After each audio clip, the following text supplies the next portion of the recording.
Accident या collision होता है, राइट, हम लोगों को अंडरस्टैंड करना पड़ता है कि गाड़ी का बेंड कितना होगा, गाड़ी में स्ट्रेंथ कितना है। जैसे अब हम लोगों ने बहुत सारी video. Generally, crash means we generally use the crash worthiness of the vehicle.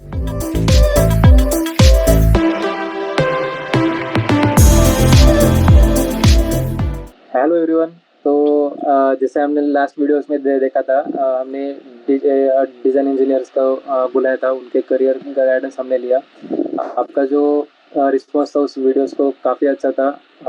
इसलिए हमने आज हमारी फ्रेंड को इनवाइट किया है। वो मैं उनके बारे में कुछ नहीं बताऊंगा, वो खुद ही आपको उनके बारे में बताएंगे। सो प्लीज़ आप अपने बारे में बताइए थोड़ा सा ऑडियंस को। Yes. So my name is Sagar Pawar. I have completed my master's from IIT Hyderabad in integrated design and manufacturing. And prior to that, I have completed my bachelor's in mechanical engineering from Government Engineering College, Aurangabad. And currently, I am working as a CAD and simulation specialist at Michelin India Technology Center. Okay, so जैसे सागर आपने कहा कि आप अभी as a simulation specialist work कर रहे हो, right? सो इस फील्ड के बारे में आप कुछ बताइए, मतलब सिमुलेशन, कैड सिमुलेशन। Sure. उस मतलब व्हाट इज दैट, तो आप उसके छोटा सा एक ब्रीफ दे दीजिए। So in CAD and simulation specialist, we are working as a team of engineers who are supporting some tools and also responsible for development and the testing of those in-house tools in my current organizations. Okay.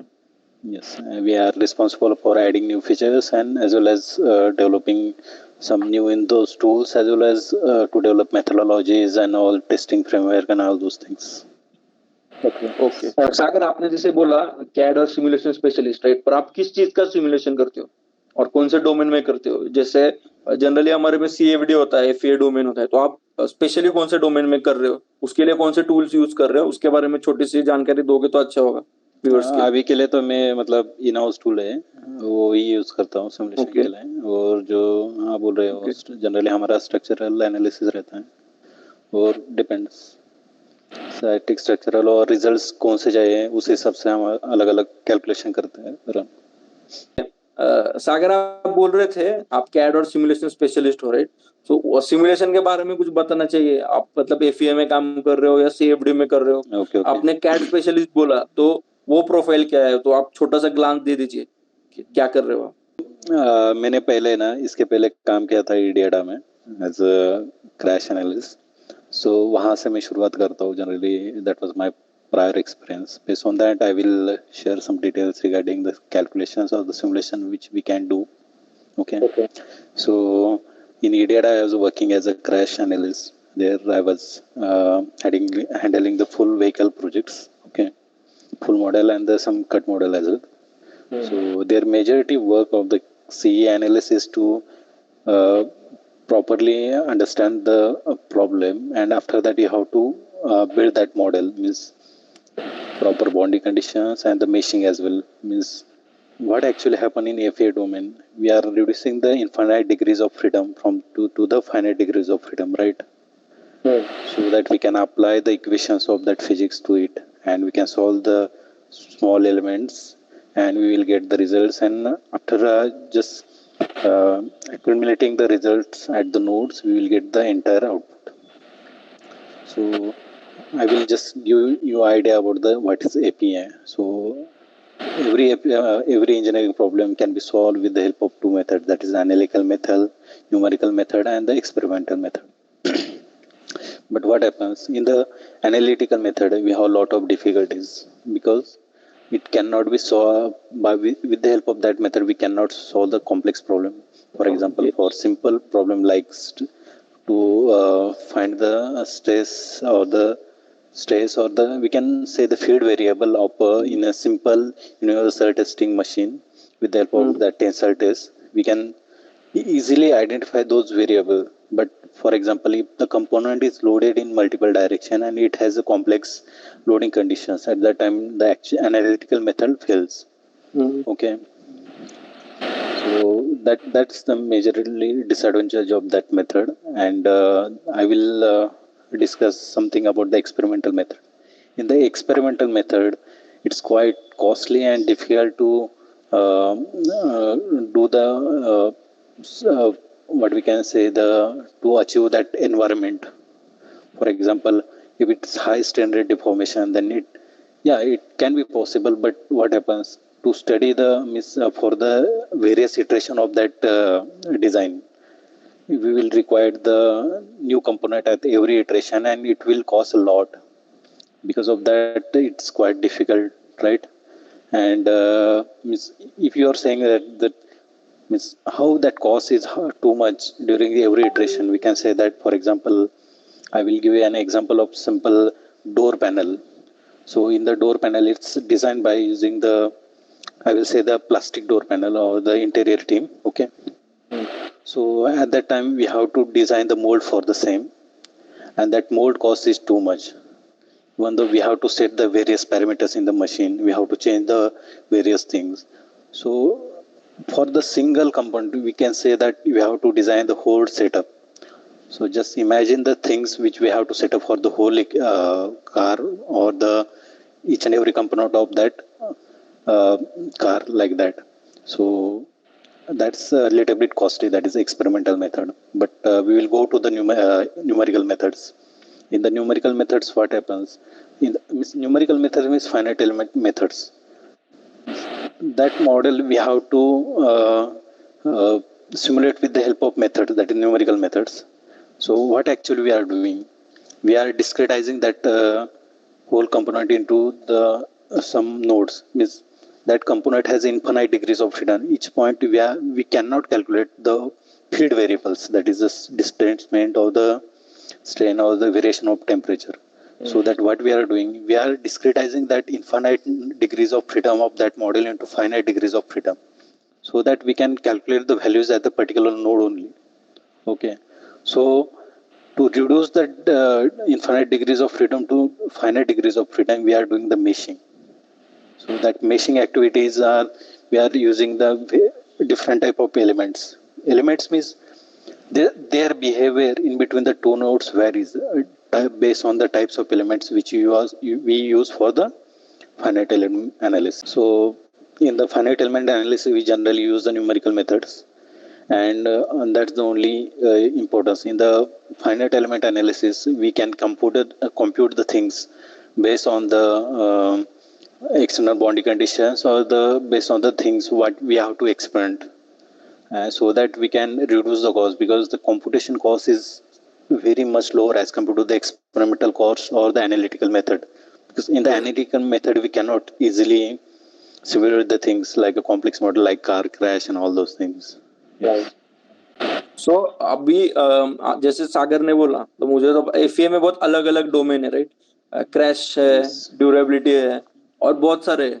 तो आप just उनको touch करिए कि CAE में भी कौन से अलग अलग स्पेशलिस्ट हो सकते हैं, right? You can have a complete separate career in crash analyst only. तो आप उसको भी डिफाइन कीजिए, क्योंकि आप ऑटोमेटिव इंडस्ट्री में हो, राइट? अभी भी हो, आप बहुत लाइक क्लोज रिलेटेड हो, सो आप उस हिसाब से उस पर लाइट डाल सकते हो कि क्रैश एनालिसिस क्या है, ये सब. Yes. Okay. So generally, I will share the different purpose which can be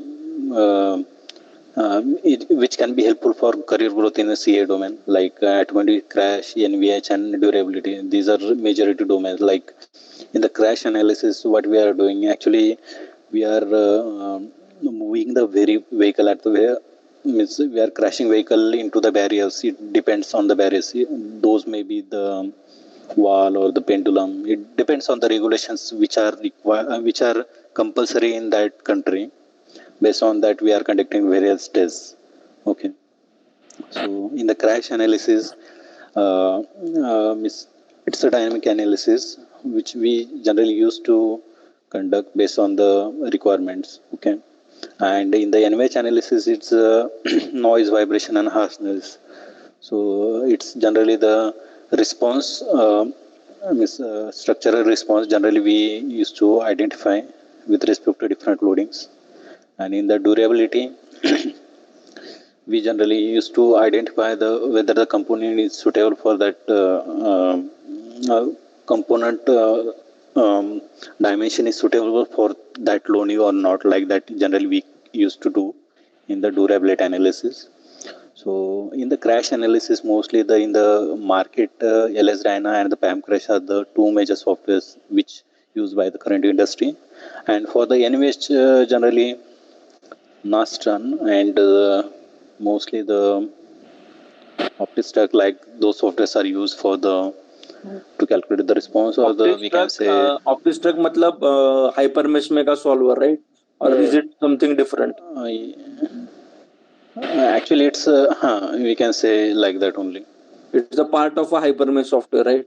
तो ये जो yes, OptiStruct yes. है और जो मॉड्यूल्स है अलग अलग वो hypermesh में अवेलेबल है. So LS Dyna तो ANSYS का फेमस प्रोडक्ट है, राइट?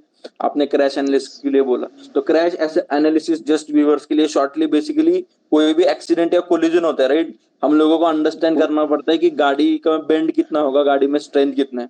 जैसे अब हम लोगों ने बहुत सारी video generally crash means we generally use the crash worthiness of the vehicle.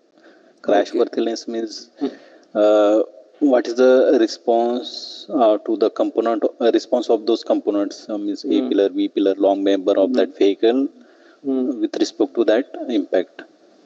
So it should not be like that. Means it should be steep like that. Car should not be steep. It should be properly fold.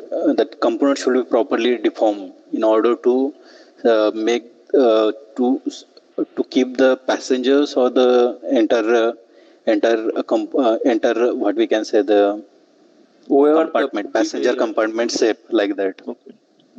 Okay, मतलब उसका भी कुछ deformation pattern होता है कि वो deformation pattern वैसा होना चाहिए. Yes yes okay. It should में इस मींस ऐसा नहीं कि मतलब ये स्टीप ही हो जाना चाहिए, बेंड ही नहीं होना चाहिए, ऐसा नहीं रहता. इट शुड बी मतलब एक्चुअली इन क्रैश में भी जनरली 3 मेजर इम्पैक्ट रहते हैं. जो इनिशियल इम्पैक्ट रहता है कार का with respect to barrier.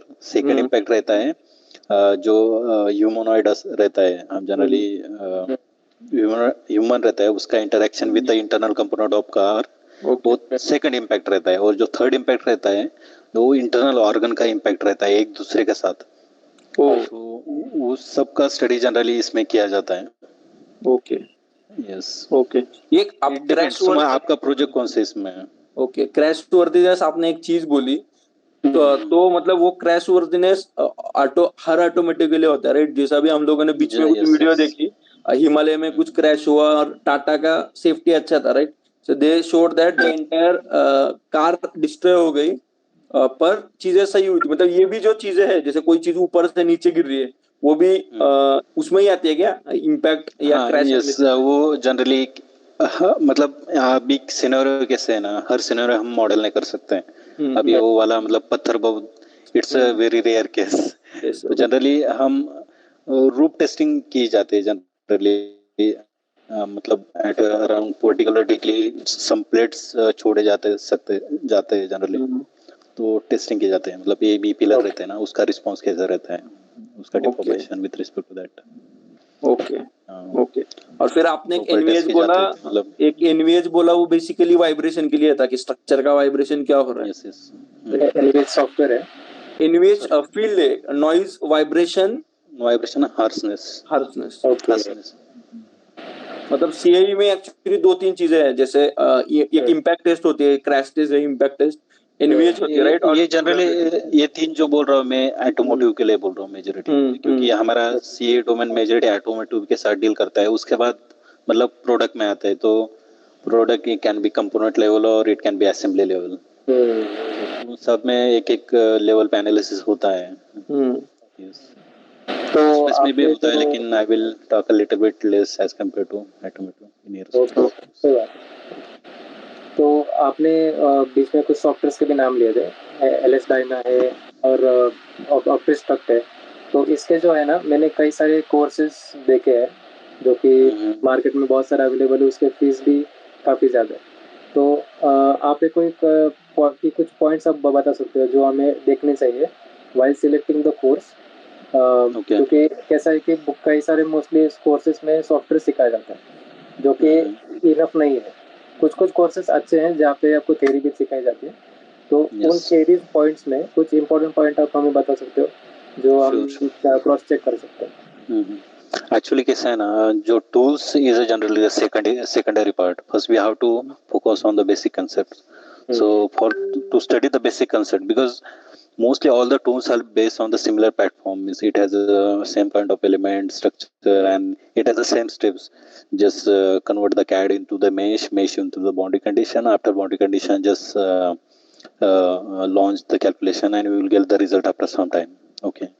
So पहले तो हमें बेसिक पे फोकस करना चाहिए. So आप मतलब रॉबर्ट डी कुक बोल के एक बुक है, finite application of finite element analysis, वो भी देख सकते हैं, लेकिन वो बहुत डिटेल है. मतलब for the bachelors is quite difficult, but master students can relate the things from it.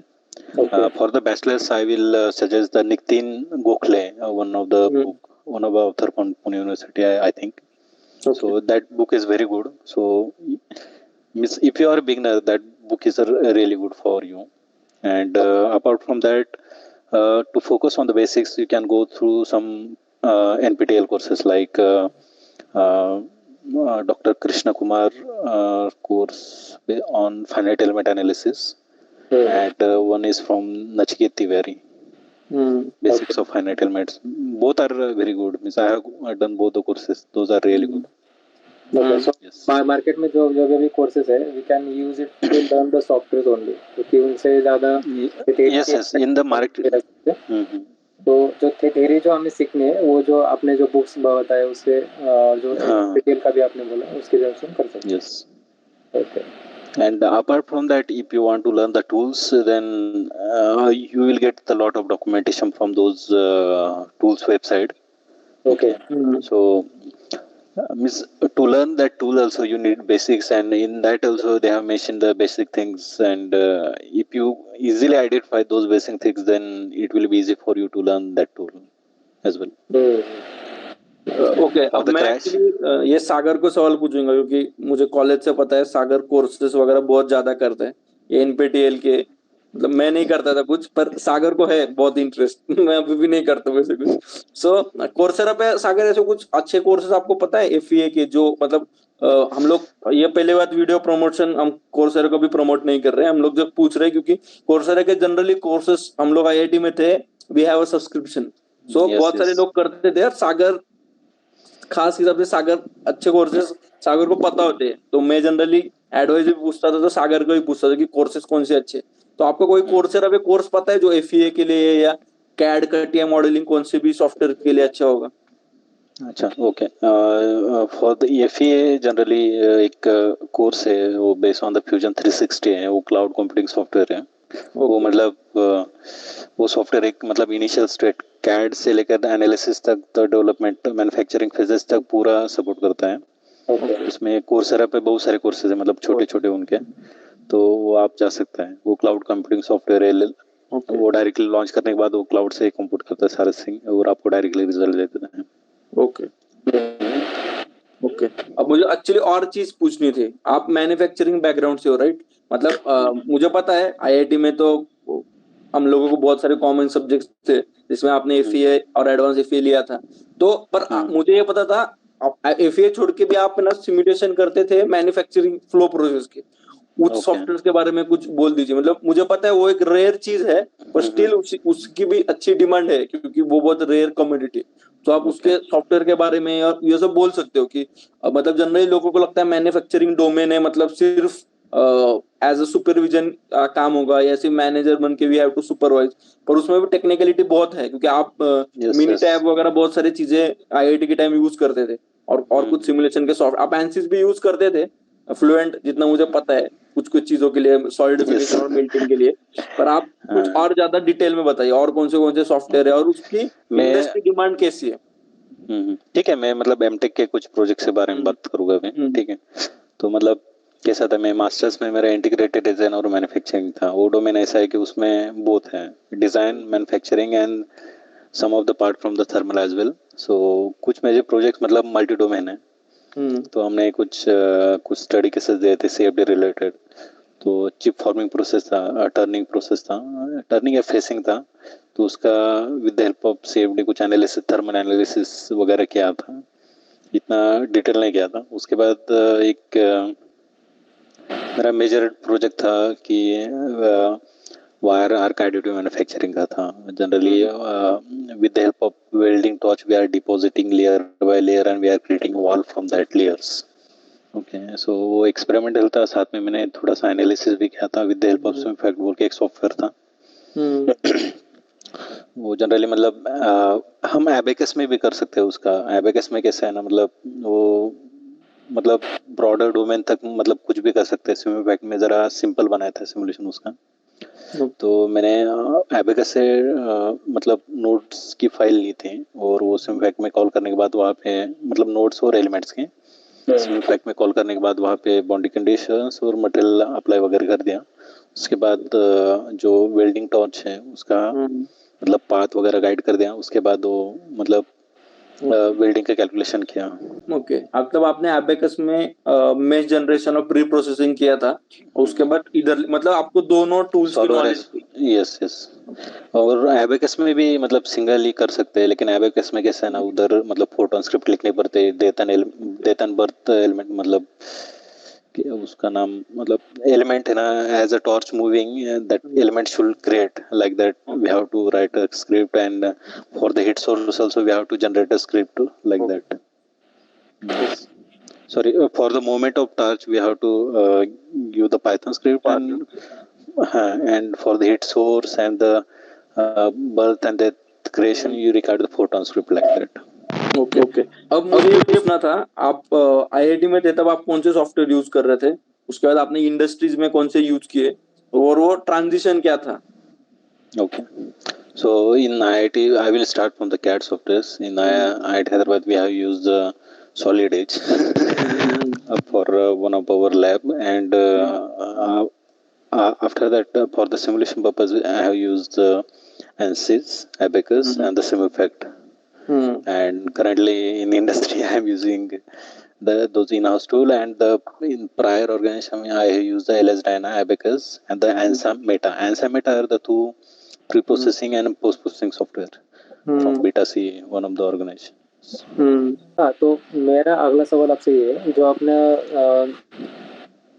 FA है इसका जो स्कोप आपने बताया जो आपकी प्रोफाइल्स आपने बताया थोड़ी देर पहले तो मैं जानना चाहता हूँ कि इसमें इंडिया में कैसा स्कोप है इसका और एब्रॉड में कैसा है और कौन से कंट्री में ज़्यादा मतलब यू नो एफए के लिए ज़्यादा डिमांड है वो भी आप बता दो ओके सो मतलब इंडिया में तो बहुत अलग अलग varieties of profile will get for this means in automotive crash NVH durability और ये भी नहीं और apart from this you will get the chances to work in the construction equipment domains and the agriculture heavy machinery domains for example tractor रहता है वो JCB वगैरह रहते हैं अलग अलग उन सबके कंपोनेंट लेवल पे भी एनालिसिस होते हैं उसमें मतलब पूरा रहते हैं एवं दो स्ट्रक्चरल प्लस थर्मल सब कुछ रहता है अलग अलग मतलब आपको एनालिसिस करने के चांसेस मिल जाते हैं even though heavy machinery domains और द प्रेशर वेसल डोमेन उसमें भी हमें जनरली एनालिसिस करना पड़ता है वो उसके apart from that the walls and pump उसका रिस्पॉन्स वगैरह सबका मतलब स्टडी करने मिलते हैं अलग अलग और इसके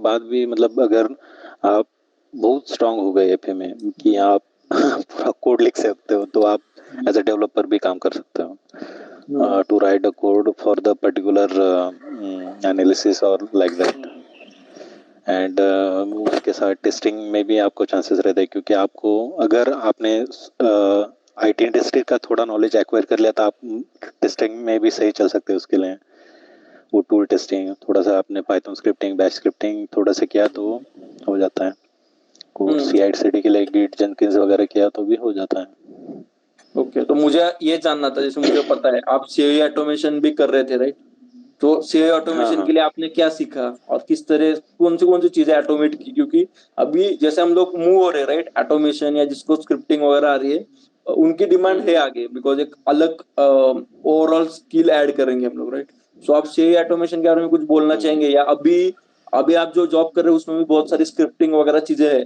जिसके लिए आप अलग अलग टूल्स यूज कर रहे हैं राइट सेलेनियम वगैरह मुझे जितना मुझे पता है तो आप ये चीज जरा लोगों को बोलिए कि मुझे एक्चुअली मैंने इसलिए टॉपिक लाया है टू अंडरस्टैंड पीपल की वी शुड लर्न ऑलवेज और खुद की हॉरिजन बढ़ाते रहने Yes. चाहिए अलग अलग टूल्स के, राइट? तो उसके बारे में जरा सा बोलो। So generally, to grow in an organization, we have to keep learning new things, so that we can grow in both technical perspective and the financial growth also you get in the industry as well.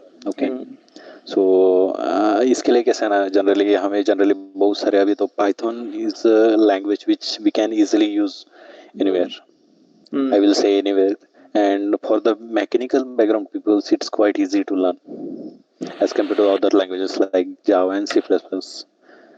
So with the help of Python language, most of the tools nowadays using their own framework for automating the things.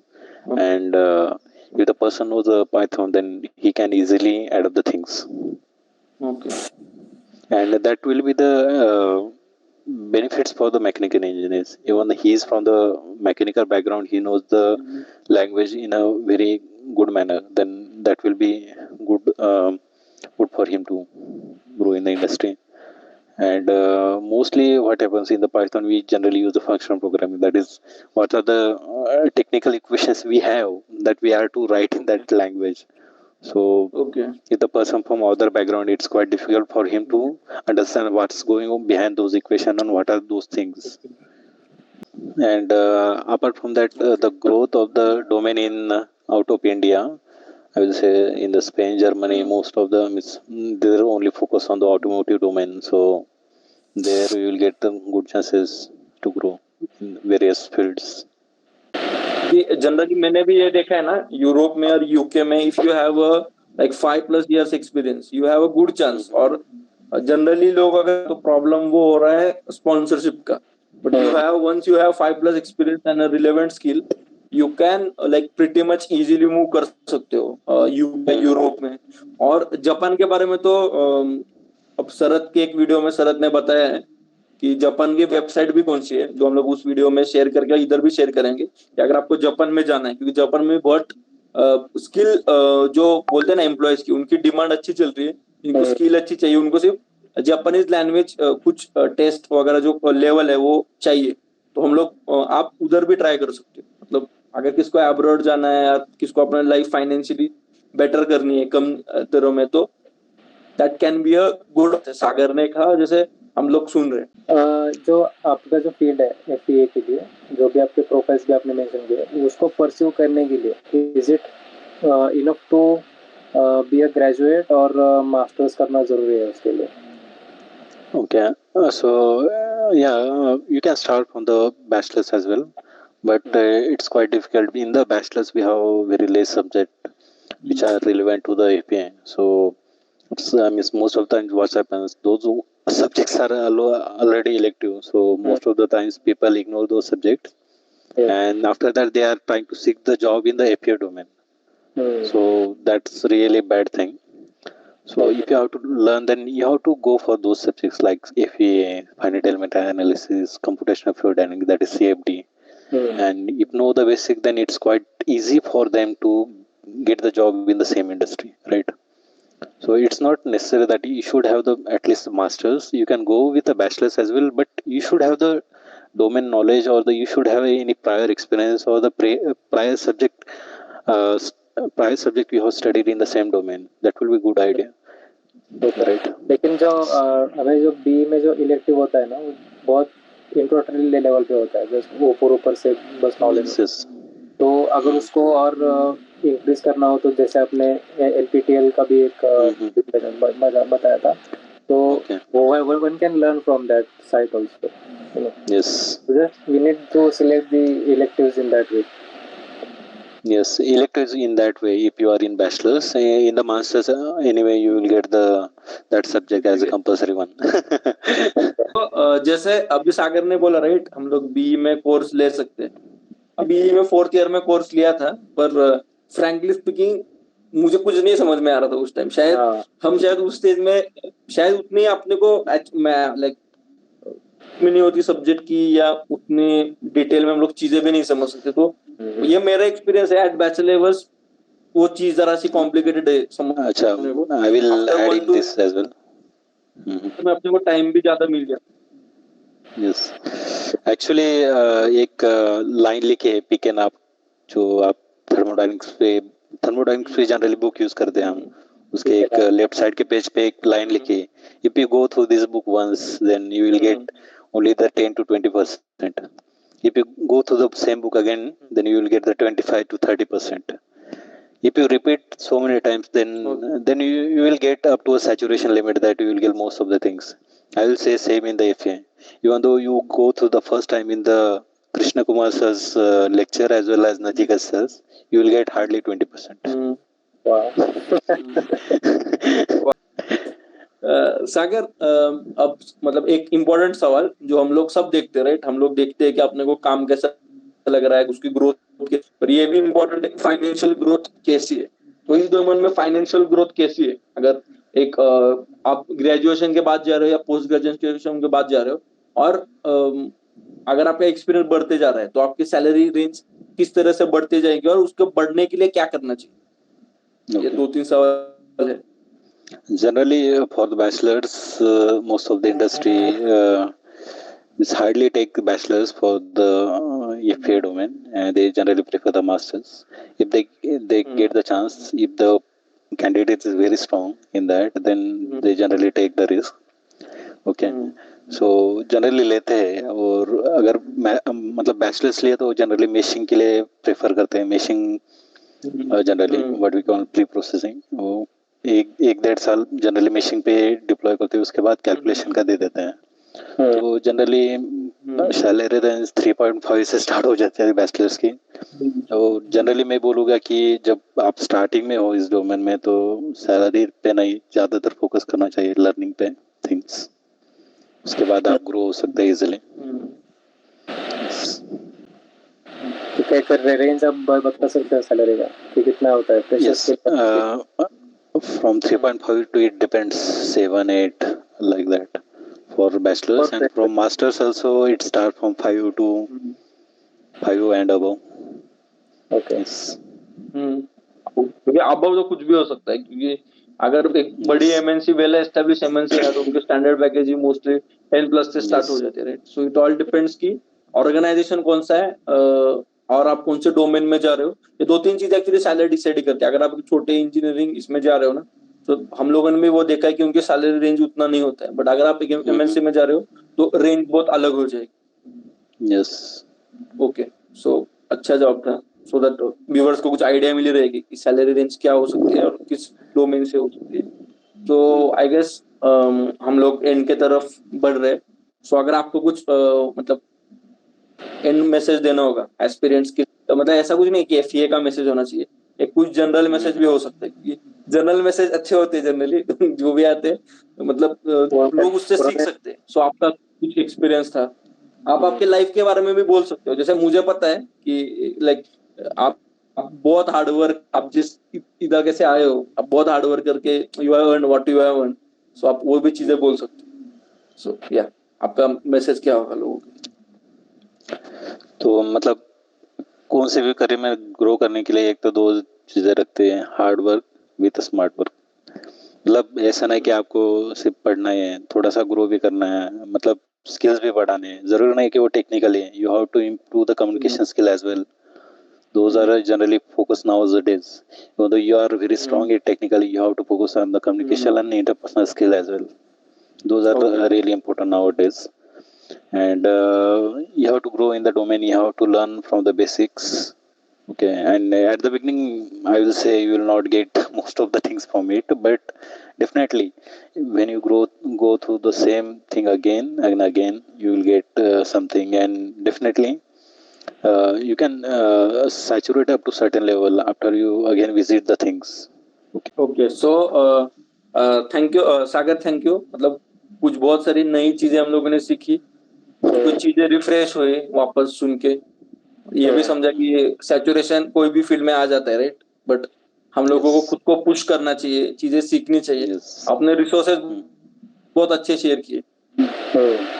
Generally लोग course work complete कर देते हैं या just ऊपर से पढ़ लेते हैं, बट सालों से जानना हो तो आई नो कि आप जो भी चीजें सीखते हो यू लर्न फ्रॉम बेसिक्स। सो मुझे भी बहुत सारी नई चीजें पता चली, व्यूअर्स को भी जो है उनको भी पता चलेगी।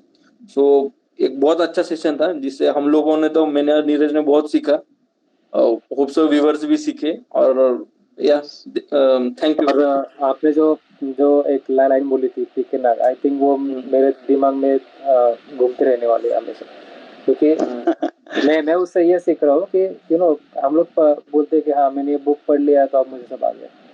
ऐसा नहीं होता है, और प्रैक्टिकली ऐसा होता भी नहीं है। जो हमको एक ही चीज बहुत बार रिपीट करनी पड़ती है, तब हमें वो चीजें सीखना तब हम सीख जाते हैं। तो Yes. ये जो है ना, ये एक रियलाइजेशन हुआ है मुझे आप ये जो वो लाइन बताई। थैंक यू सो मच सागर जी, और You're welcome. All the best for your future. देखते हैं। Thank you. Yes. All the best to you Yeah. too. Thank you. Thank you.